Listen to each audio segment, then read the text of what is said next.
안녕하세요. 부서재 북갤러리의 최종일입니다. 오늘 제가 나온 건 먼저 여러 가지 책들을 소개를 해드리기 위해서 나왔습니다. 먼저 제 책이 나와서 먼저 제 책을 소개를 해드리겠습니다. 책을 보게 되면 묘한 상상이라는 제목으로 뽀로로 기획자 최종일의 크리에이티브라고 하는 부제를 가지고 있습니다. 이 책은 제가 지금 현재 국내에서는 가장 성공한 애니메이션이라고 하는 평가를 받고 있는 뽀롱뽀롱 뽀로로를 기획하는 과정, 그리고 뽀로로가 나오기 이전에 제가 어떻게 해서 애니메이션을 시작했으며, 그리고 애니메이션을 기획 제작하는 과정에서 제가 느껴왔던 경험, 그리고 여러 번의 실패와 시행착오를 통해서 겪었던 제 교훈과 그런 그 경험을 통해서 느꼈던 많은 부분들을 여러분들과 공유를 하고 싶어서 그러한 내용들을 책에 담았습니다. 이 픽사 이야기는 지금 현재 세계 최고의 창의적인 기업이라고 할 수 있죠. 지금 현재 그 미국의 디즈니에 M&A 되었지만 오히려 내용적으로는 디즈니를 장악하고 있는, 여전히 세계 최고의 그 창의적인 애니메이션 회사 픽사가 어떻게 해서 만들어졌으며, 지금 그 세계 최고의 애니메이션 스튜디오가 되기까지 그동안 어떤 과정을 겪었는지, 그리고 어떻게 해서 발전을 해왔는지에 대해서 일목요연하게 기재되어 있습니다. 이 책을 보다 보면 과연 창의력이 무엇인가, 그리고 혁신이라고 하는 것들이 어떻게 이루어지는지에 대해서 보시면 많은 부분들을 느낄 수 있을 겁니다. 이 그 걸리버 여행기는 사실 어린이들을 위한 동화라기보다는 그 시대에 흡수한 유럽 문화를 비판한 그 우화라고 할 수가 있습니다. 그래서 이 책을 읽다 보면 자연스럽게 그 당시에 유럽 문화, 유럽인들의 세계를 바라보는 관점들을 알아볼 수가 있고, 다른 한편으로는 과연 이 세계에서 주인이 누구인가, 그리고 무엇이 가장 중요한 것인가에 대해서 다시 한번 깨닫게 될 수 있는, 그리고 더불어서 우리에게 많은 상상력의 풍부한 상상력을 전달해 주기도 합니다. 그래서 그 어린이들뿐만 아니라 성인들에게도 굉장히 유익한 동화라고 할 수 있습니다. 다음은 일본의 유명한 시오노 나나미의 십자군 이야기입니다. 로마인 이야기로 굉장히 유명한 작가죠. 사실 십자군을 다룬 이야기들은 사실 굉장히 많은 책들이 이전부터 십자군 이야기를 다뤄왔습니다. 그렇지만 그 이전에 많은 책들은 십자군 전쟁을 기독교의 세계에서 혹은 이슬람의 세계에서 바라봄으로써 사실 정확한 형평성을 유지하지 못한 경우가 많았습니다. 그렇지만 이 책은 오히려 그 일본인 작가인으로서 가장 그 다른 책들에 비해서 객관성을 유지하고 그 이야기들을 담담하게 풀어나가고 있습니다. 이 책을 통해서 단순히 어떤 종교 전쟁으로 보여지고 있는 어떤 십자군 전쟁의 배경과 진행하는 과정, 그리고 결과에 이르기까지, 그 십자군 전쟁은 그때뿐만 아니라 지금까지도 세계에 가장 많은 영향을 끼치고 있는 역사적인 사건이라고 할 수 있는데, 그 부분에 대해서 비교적 정확한 그 정보를 확인할 수가 있고, 그 역사의 흐름을 배울 수 있는 중요한 정보를 주는 책이라고 할 수 있습니다. 다음은 제가 만화책을 소개를 해드리겠습니다. 제가 애니메이션을 하는 사람이다 보니까 그 만화에 대해서도 많이 관심을 갖고 보는 편입니다. 사실 어린이들에게 가장 꿈과 희망을, 다양한 풍부한 상상력을 전달해주는 컨텐츠가 애니메이션이라고 할 수 있습니다. 그리고 애니메이션과 함께 만화도 역시 애니메이션 못지않은 그 다양한 꿈을 전달해주는 컨텐츠라고 할 수 있습니다. 그렇지만 만화가 어린이들만의 전유물일까요? 그렇지 않습니다. 자, 이 책, 이 강도화 작가의 그대를 사랑합니다. 이 만화책은 어린이들이 아니라 우리 그 소외에 당한 노인들의 사랑 이야기를 다루고 있습니다. 이 책을 읽다 보면은 과연 무엇이 사랑이며 사랑이 왜 위대한지에 대해서 깨닫게 됩니다. 그래서 사랑의 의미를 다시 한번 확인하고 싶은 어른들, 그리고 어린이들에게도 정서적으로 굉장히 유익한 책이라고 자신하며 당당하게 이렇게 권해드릴 수 있을 겁니다.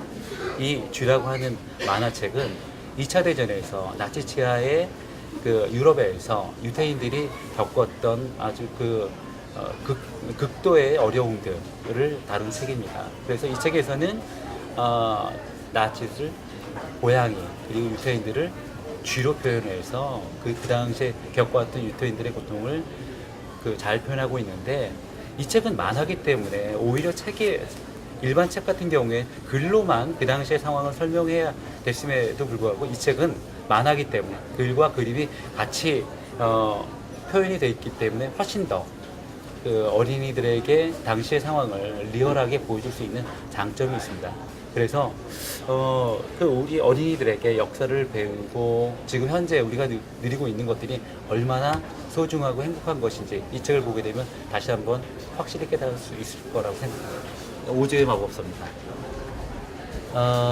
이 오즈의 마법사는 지금도 제가 애니메이션을 기획하고 시나리오를 쓰다가 가끔 너무너무 머리가 아프고 머리가 돌아가지 않는다라고 판단할 때 이 책을 보게 되면 다시 한번 그 옛날로 돌아가서 다양한 그 상상의 세계에 빠지고는 합니다.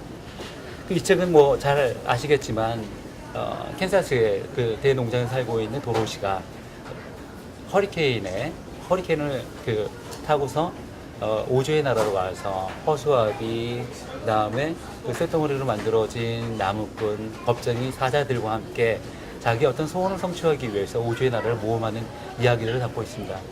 이 책을 읽다 보면은 그야말로 어린이들이 상상할 수 있는 기발하고 아주 그 재미있는 상상의 보고들이 많이 들어가 있습니다. 그래서 이 책을 읽다 보면 너무너무 유쾌해지고 그리고 이제는 그 정말 사회생활을 하면서 굳었던 머리가 다시 굉장히 유연해지는 느낌입니다. 그 골치 아픈 분들은 아무 생각 없이 오즈의 마법사를 한번 읽어보시면 다시 머리가 말랑말랑해지고 그 창의력이 팍팍 돌아가지 않을까 싶습니다. 사실 어린이들은 어렸을 때 사방에 보는 모든 것들이 다들 신기하죠. 그렇기 때문에 대부분의 어린이들은 호기심이 매우 왕성합니다. 그런 어린이들이 성장을 하는 과정 속에서 제일 많이 듣는 말은 아마도 안 돼 라고 하는 금지어가 아닌가 싶습니다. 그렇습니다. 그 아이들은 계속 지속적으로 어떤 일을 하더라도 안 돼, 안 돼, 안 돼. 이런 그 어머니들의 금지어를 많이 듣게 되는데, 그래 가면서 때로는 어린이들이 굉장히 실망도 하고 좌절하게 되는데, 이 책은 그럼에도 불구하고 어머니가 아이들을 얼마나 사랑하는지에 대해서 너무나 잘 보여주고 있습니다. 그래서, 이 책을 보게 되면 아이들이, 엄마가 저렇게 얘기를 해도 엄마는 나를 사랑하구나 라고 하는 걸 깨달을 수 있을 것 같습니다. 굉장히 재밌으면서도 같은 훈훈한 책입니다.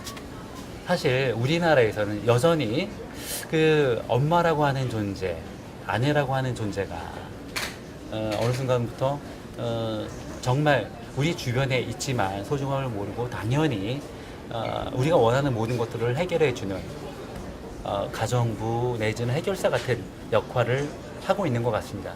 이 책은 우리와 마찬가지로 그런 가정에서 그 아빠와 아이들이 너무나 그 자연스럽게 의식 못하고 어머니를 혹사시키다가 어머니가 사라진 이후에 겪는 어려움들을 통해서 그 엄마, 아내의 소중함을 다시 한번 깨닫게 해주는 책입니다. 이 책은 그 어린아이들뿐만 아니라 아내를 쉽게 생각하는 아빠들도 한 번쯤 볼만한 가치가 있는 책이라고 생각을 합니다.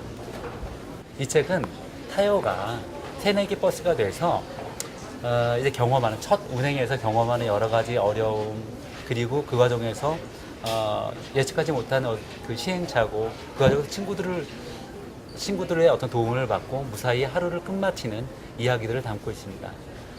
사실 어린이들은 그 무엇인가를 잘 해내려고 하는 의지와 관계없이 아직까지는 사회 경험이 없기 때문에 모든 일을 하든지 그 모든 일을 할 때 서툰 경우가 많이 있습니다. 그랬을 때 과연 우리가 어떻게 할 것인가? 그런 아이들이 여러 가지 시행착오가 있음에도 불구하고 조금 더 따뜻한 시설을 가지고 봐주고 도와준다라고 하면 어린이들이 충분히 잘 해낼 수 있을 겁니다.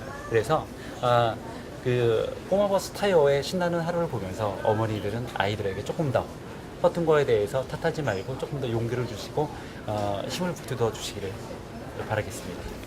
지금까지 유아들을 위한 책으로부터 그 동화책 그리고 만화책, 그 밖에 그 어른들을 위한 소설, 에세이, 다양한 책들을 제가 소개를 해드렸습니다. 근데 이러한 책들 중에서 과연 무엇이 좋으냐라고 하게 되면 사실 그건 결론을 내리기가 굉장히 어려운 질문인 것 같습니다. 제 생각에 가장 좋은 책이라고 하는 것들은 책을 읽고 나서 마음에 남는 게 있다라고 하게 되면 그게 바로 좋은 책이라고 생각을 합니다. 더불어서 책이라고 하는 것들은 지금 당장은 아니더라도 우리가 살아가는 데 있어서 언젠가는 하나하나가 그야말로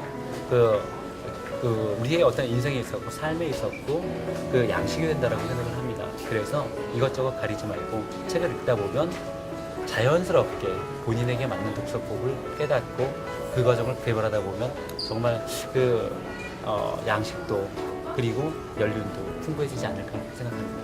감사합니다.